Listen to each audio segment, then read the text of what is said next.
Welcome to Tanaka in 3, 2, 1. You want to retain talent? You need to be a better leader. What's keeping leaders up at night? People. The competition for talent is different now. If we don't evolve our hiring approach, we will not be able to grow our business. According to a McKinsey Quarterly March 9th article, employers are competing with the full array of work experiences available to today's employees, traditional and non-traditional jobs, and in some instances, not working at all.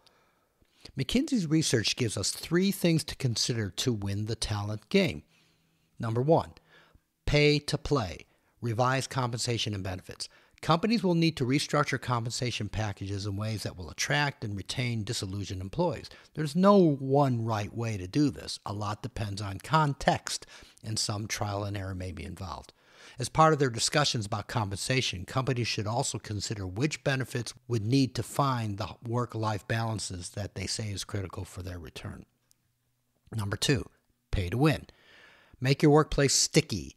Compensation and benefits reviews are just the first step. Companies must also invest in building sticky workplaces, listening to employees, anticipating and addressing their concerns, fostering psychological safety and a sense of community, and measuring outcomes.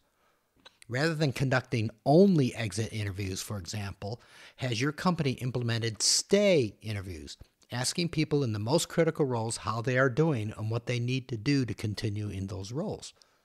Focusing only on compensation or only in cultural factors won't stem the tide of attrition.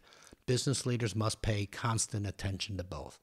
Number 3, stack the deck. Expand your talent pool. In most companies, talent acquisition teams focus on enticing, screening, interviewing, and hiring candidates who can fit the traditional definitions of a job applicant. To compete successfully for today's workforce, however, they must think more creatively about candidates. What about the non-traditional workers who aren't even on their radars?